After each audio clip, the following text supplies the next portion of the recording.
This is the Rachel Show, where we talk about all things politics, elections, lawfare. And today I am delighted to be with a longtime old friend, former Congressman Steve Stockman, who is now running for Congress again in Texas. And so we are going to discuss his race. The primary is tomorrow, and it looks like it's because there's so many candidates, it's probably going to be a runoff. So, nothing's going to be decided yet. But let's talk about first. It's a district that's been redistricted, so it used to be held by a Democrat, but it's all certain that a Republican is going to make it this time. So, Steve, let's tell our viewers about why you decided to enter this race. Well, it's a district which I represented before, either in the past, as you know, I ran twice before, and we won Congress a long time ago, and then we ran again 12 years later. I'm like a locust; I come back every 20 years, and we represented about 73% of the district. There's one person who's spending a whole lot of money, like $2.5 million in 100 days. So it's a very competitive race, and we'll see tomorrow night if it makes a difference what we did, and see if our skill sets are still there. But it's very challenging. It's about 35,000 people that vote, and believe it or not, in primaries, 35,000 people that vote determine the person that represents a district of between 8 and 900,000 people.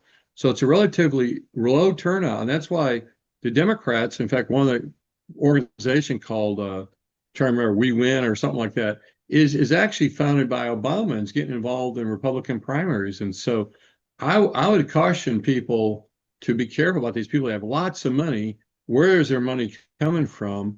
And I mean, that's a lot of money, and kind of pay attention to that. And right now, she frankly is ahead. So, but we have runoffs in Texas.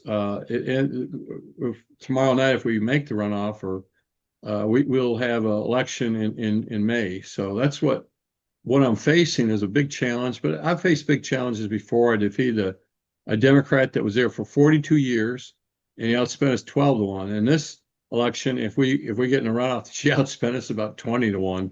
So it's really challenging. Election, by the way, the district lines were just drawn. In fact, I didn't file till December. Remember, this is basically February, because remember, it was only 28 days in February.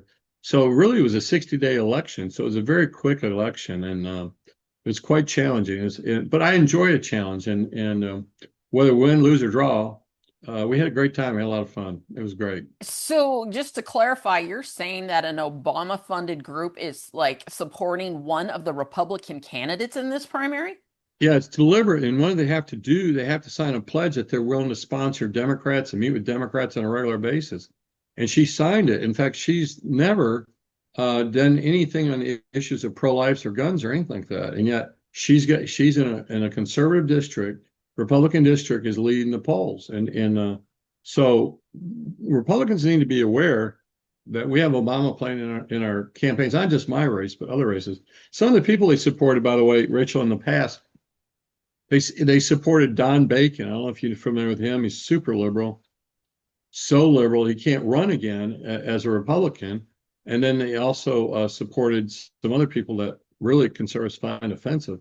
But that's their goal. And they really like people that are in the military. And remember, there's a lot of people in the military that are very liberal that put together that videotape you saw where it's calling basically to disavow Trump's orders, which is really treasonous. That Seditious ad is really true. six. Yeah, it's horrible. And those guys are all either tied to intelligence service or military, and they're pretty much people think of military, they think conservative, but that's not always the case.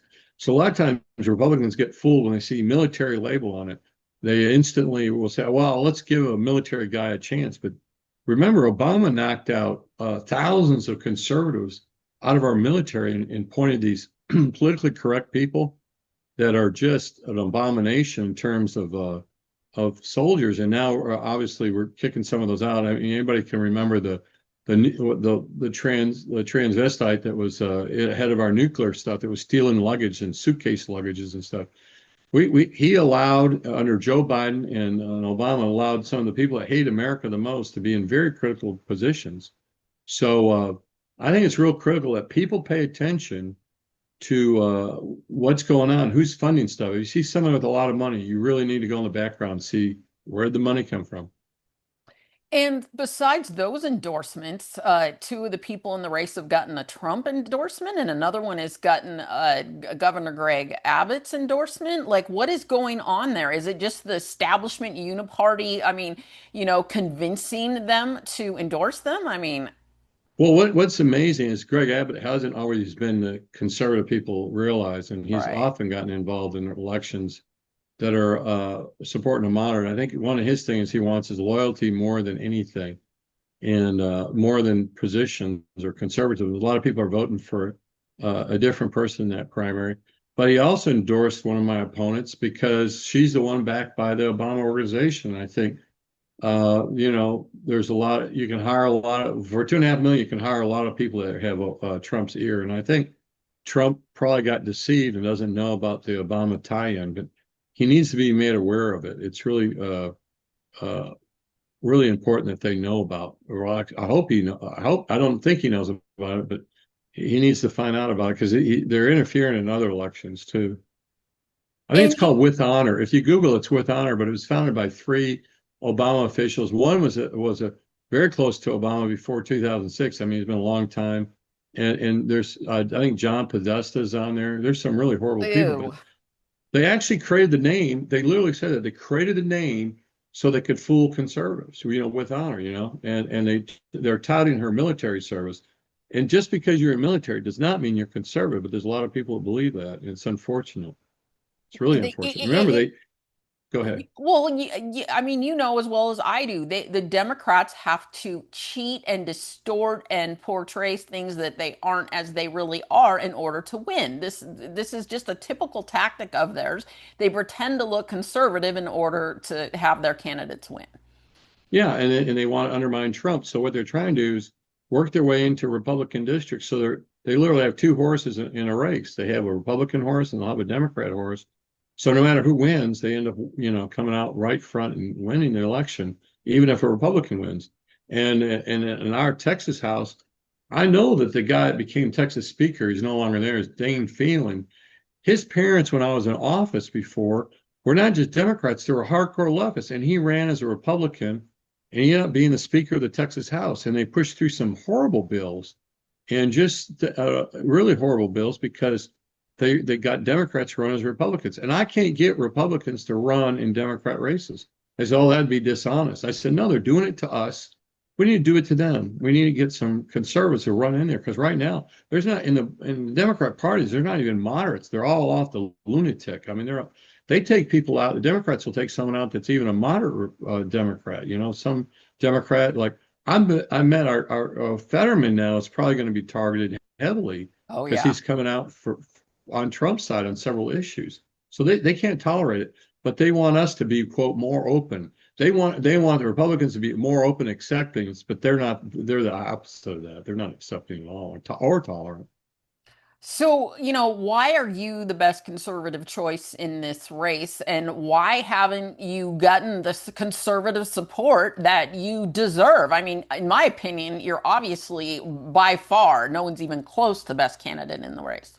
Well, I got one of the great, I call him the grand poobah of the conservative movement, who worked for, he's 92, and it's Richard Viguerie. I don't know if you're familiar with him, but Oh, yes. he's really a great guy. Yeah. And he did a wonderful article, and we sent that out. And also, we had, because of the short election and all that, Briscoe, one of my opponents that you're talking about, they got some endorsements, announced early on and was collecting endorsements early on. I don't understand why these conservative groups, they either wait too late or do it too early. They should wait. They should do it on the day of filing to see who's all filing.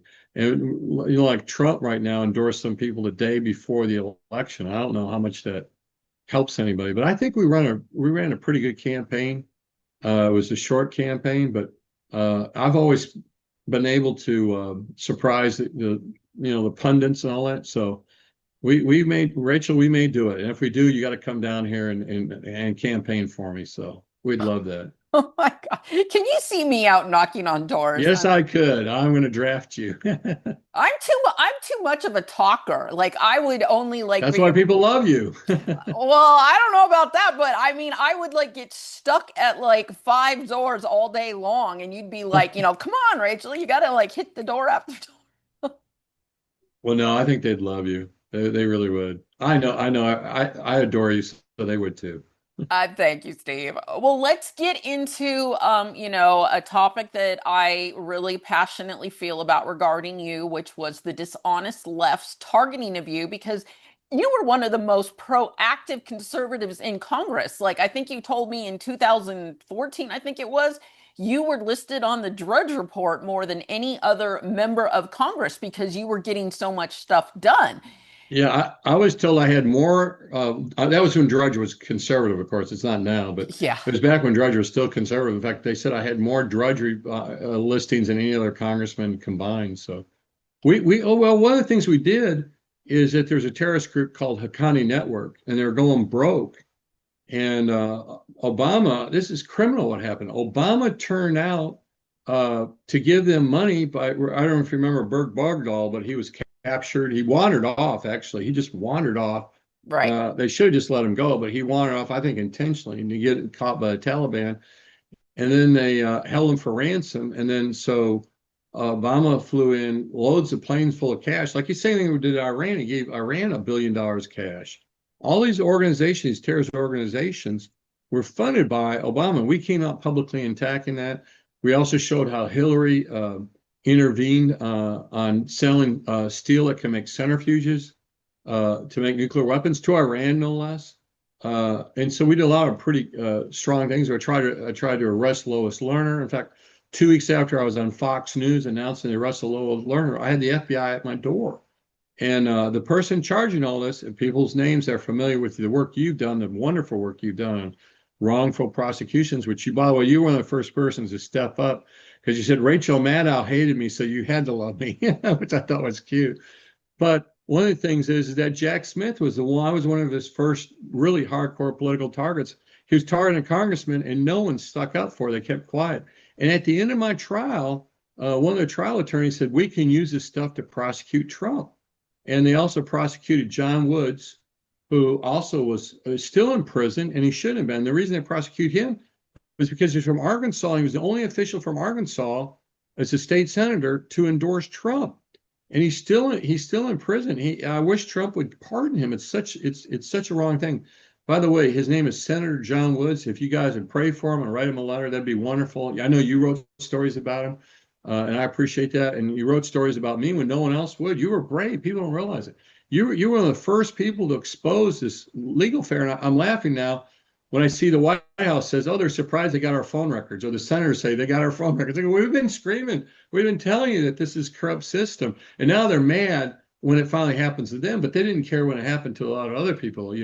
So in a way, it was good that Jack Smith did all these horrible things, and he's so brazen about it. He went and testified he's proud of what he did, and he actually said some of the things that Trump said weren't true. Therefore, it's a crime. He can turn anything into a crime. He was overturned 9-0 by the Supreme Court because it turned out he indicted and convicted someone on a crime that never was a crime. It wasn't even on the law books.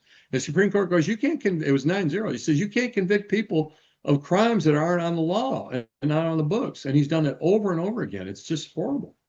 Well, and I just like to point out the reason I've written a lot about this stuff over the years, beginning your case was one of the first cases I really focused on several years ago now, is because I was one of the left's early victims of lawfare because I was working for a proactive Maricopa County attorney, Andrew Thomas, who was like a Trump before Trump. And so after the lawfare happened to me, I couldn't practice law anymore. So I am a rare lawyer who can write about this type of stuff and expose it, and they can't do anything to me. They already destroyed my law license. So I'm in a very unique niche position. And so that's 100% true.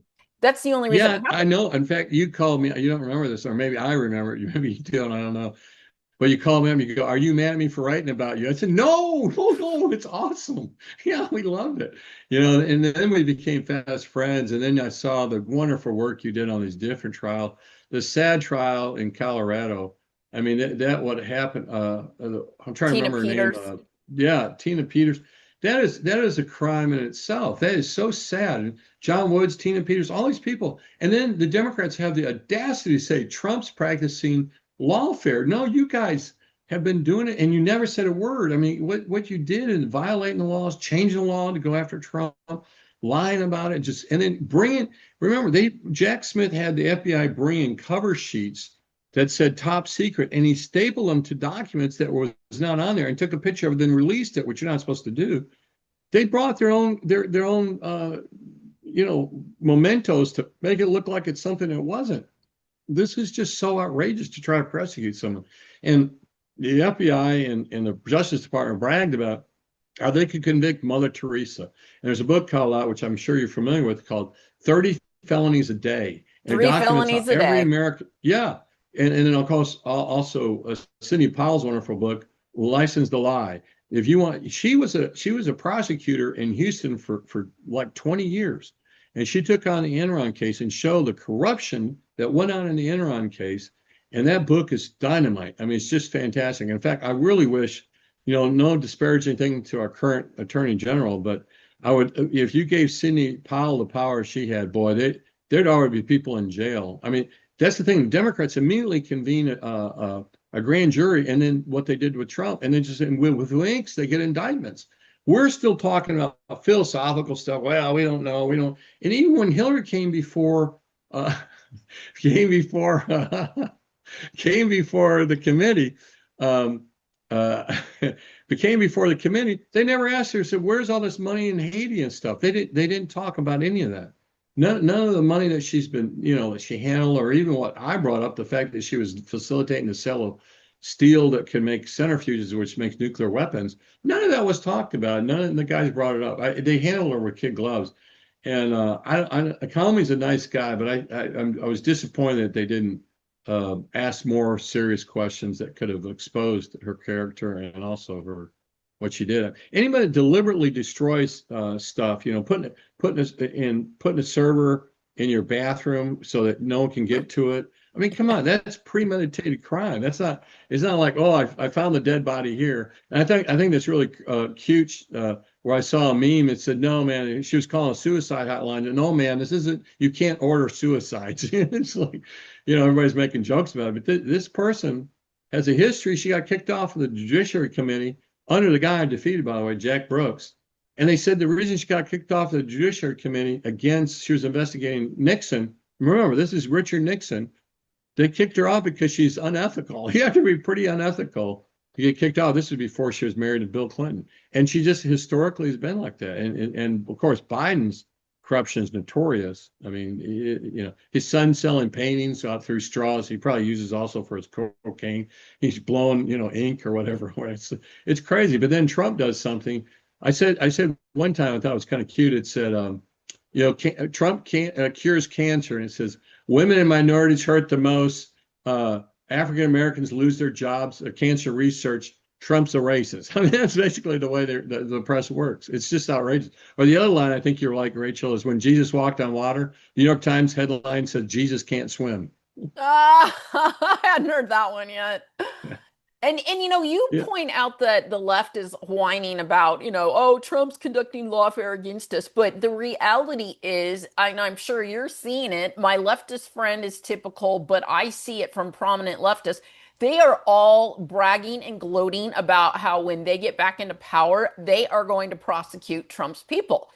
And So they're already admitting they're going to use lawfare. And it's like, okay, guys, what else do you need? That's a confession, you know? they're total hypocrites that way. And so I wanted to just discuss based on these articles I wrote about you, just so people know the lawfare against you. They put you behind prison for a couple years.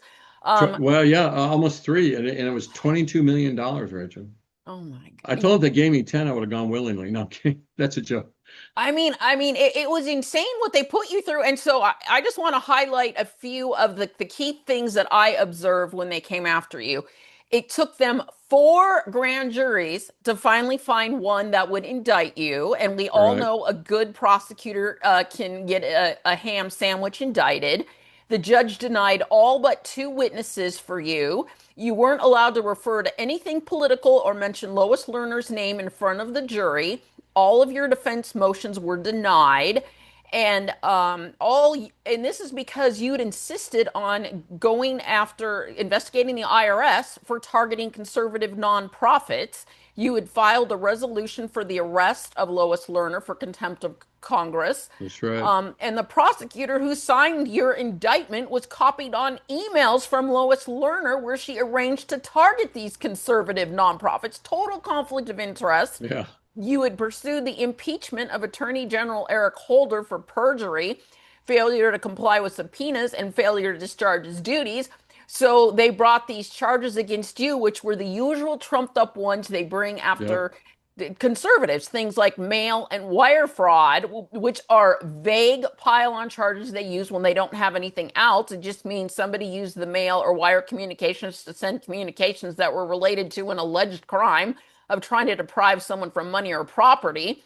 Another one they got against you was false statements. That's a charge prosecutors turn to when they are having no luck showing the validity of the main charges.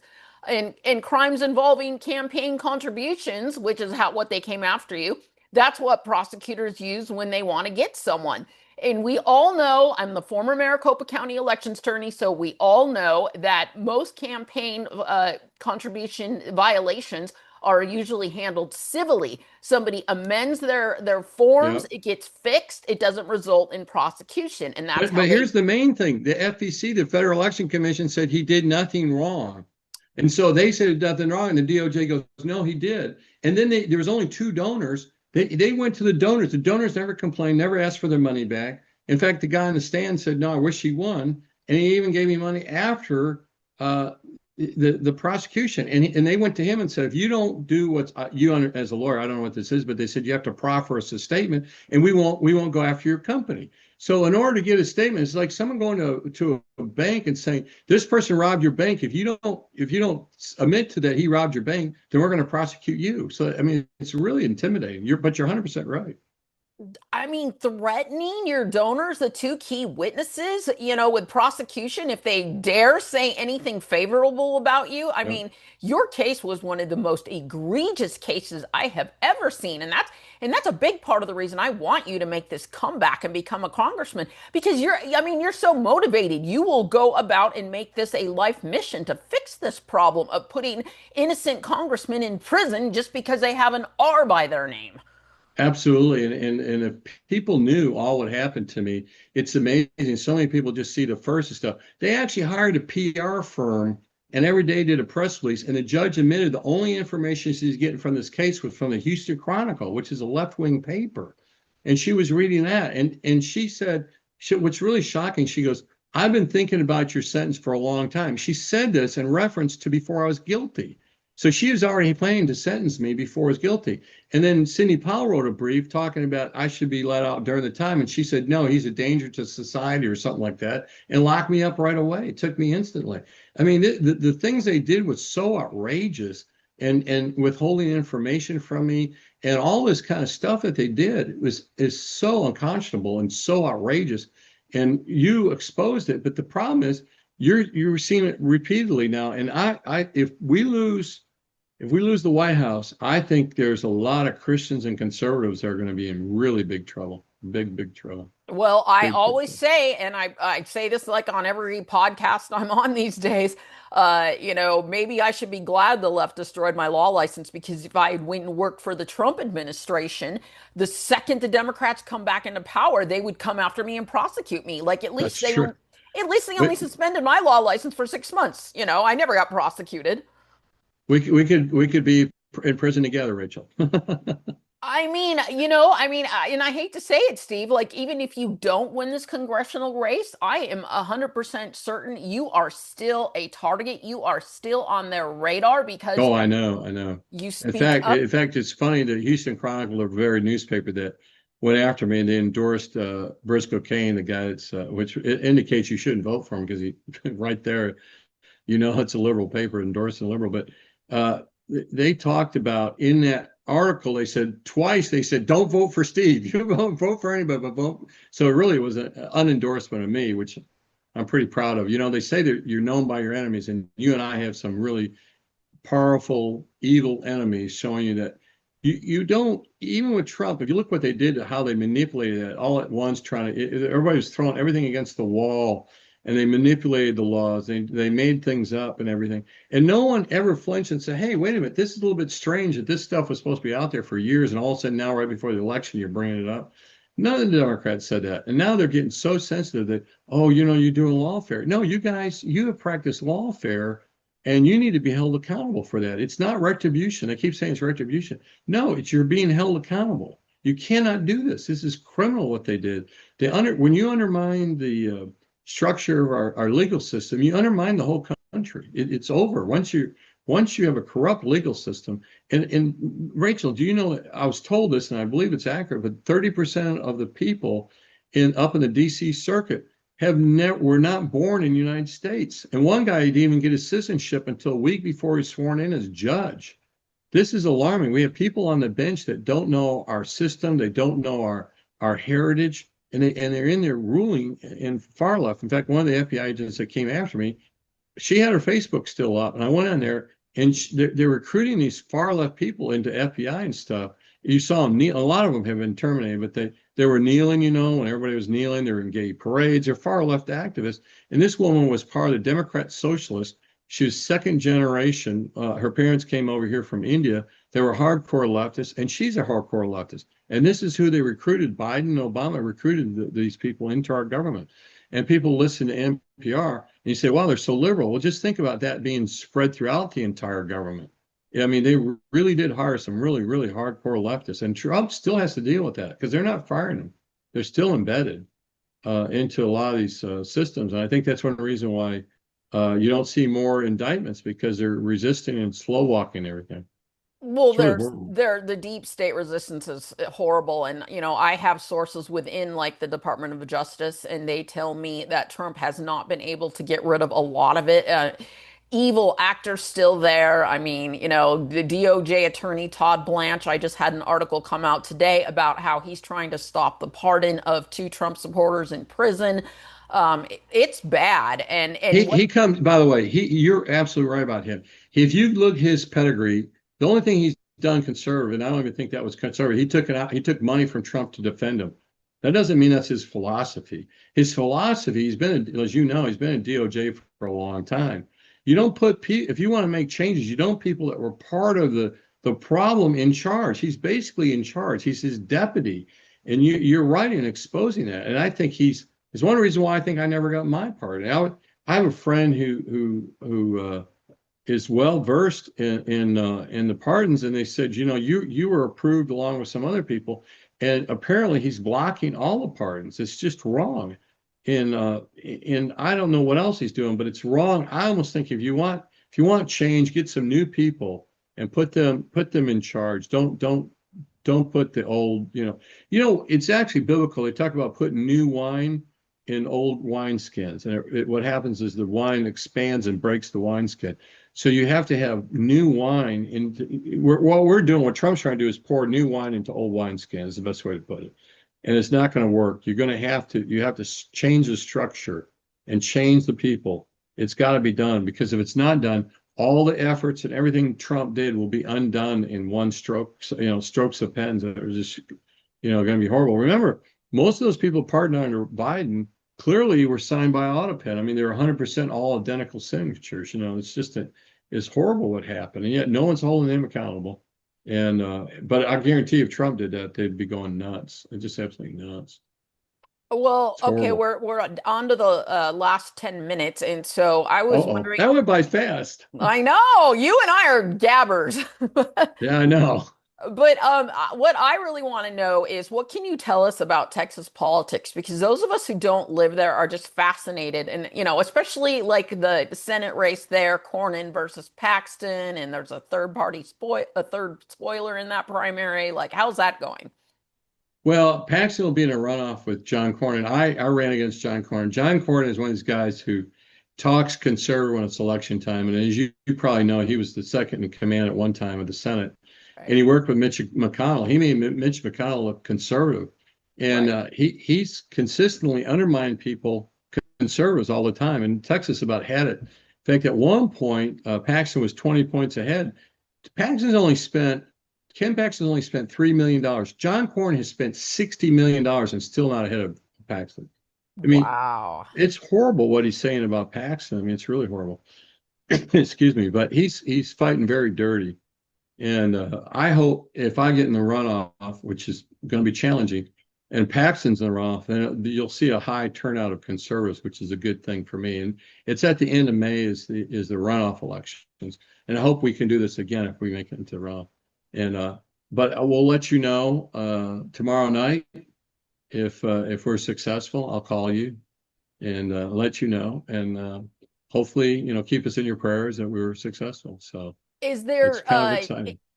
I'm not real good with runoff elections since we really don't have them here in Arizona. So, like, do we know how many candidates might make it through to the runoff? Like, I Oh no, mean, you only have two, the top two. okay. So Okay. and if you get over 50%, there's no runoff. Right. So if one of my opponents gets 50%, it's the elections, for the primary, it's over. Then they have to win in the fall. By the way, I want to speak something real quick before we run out of time.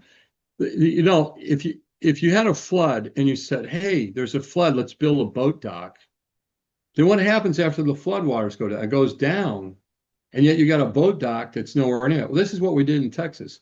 We took the high water mark for Texas, which is where Donald Trump's numbers, because he got Hispanic votes in record numbers. This district I'm running is 55% Hispanic. And yet, in reality, they said, oh, your district is going to be almost 60% Republican. That's not true. If you look at the traditional numbers in this district, it's like 50% Republican. So, and if we're 17 points behind in generic polling, or 14% or what they said, and they got I think they're 14% enthusiasm. We have had twice, the only time this has ever happened. In 2008, this happened. We had more Democrats voting than Republicans. That's alarming in the state. We could lose, I make a prediction now, we may lose 3 congressional seats and a Senate seat. There's a wake-up call here. This is really alarming for Texas, because once Texas, this was Obama's main thing he wanted to do. He said, if I can turn Texas into a Democrat state, then we'll win every presidential election. Republicans will never win again. And he's 100% right. People forget Texas was a Democrat state. We had Democrats from top to bottom. And so it's pretty alarming. But So, in this newly redrawn ninth congressional district, which is around Houston that you're running in, right. isn't a Republican pretty much expected to win at least in that district? No, no, Really? no, no. That's what I'm trying to tell you. They use numbers that aren't accurate numbers to draw the lines. You can't use Trump numbers. Let me put it this way to be blunt. I think he got around 53, 54% in this district for Cruz. So if you're at a 53% district and you're down in the generic polls by what they say 14 points, and believe it or not, Crockett has turned out a lot of people in Texas. They're enthusiastic about her. She's hardcore left. She's Yeah, crazy. But she's the but crazy. the but the but the thing is that in our district alone, we watch buses coming in, school buses actually. I don't know how they can legally do this, but full of people coming out of the African American community to vote. So it's pretty alarming. And you're the first one to hear on the show. So if in the fall you can say, yeah, Steve is on my show. He said something about this. You'll see it. It's very concerning. So I You think that's always something that, you always see things in the future. You have really good vision. That is the one thing I have noticed about you. And I just want to hear, finally we're into the last like 3 minutes. Any hope for like Texas becoming more conservative? Because I keep hearing, one thing versus another thing. Is it becoming more conservative or is it becoming more liberal? remember, we have the longest border of any state with Mexico, and we've had literally millions of people come across here, and we couldn't stop it. So we have, and I can attest to this because I know in my own community, we've had Venezuelans, so many new people here. And if they legalize those guys, or they're registering some right now, in fact, we have, ironically, one of the candidates supported Colony Ridge, which is in the district, in which is nothing but an immigrant community. And in fact, they now had to pay a $38 million fine for some of the laws they broke. So it's alarming. If we can't get control over immigration, it will go the way of California did. Remember, California had elected Ronald Reagan, And after Reagan signed the immigration thing, where he legalized all those immigrants, you can track the those loss of support in Republicans. It's a direct correlation. Same thing within Minnesota when they dumped 80,000 Somalians into a district. It was no longer a Republican district, and so they act like they don't know what they're doing. They know exactly what they're doing, And we all and they, know illegal immigrants are voting in yeah, mass. So, that's right. Yeah. all right, well, let's wrap it up. Thank you All so right. much, Steve, for being on there. And let's pray that Steve makes it through the primary tomorrow to the runoff. Thank you so much. It's been an honor to see you again, and I hope to see you in person sometime and again. And God bless you. And we love you, Rachel. We We always love you have. too. You're God great. bless. Thank you, everyone, All for right. watching.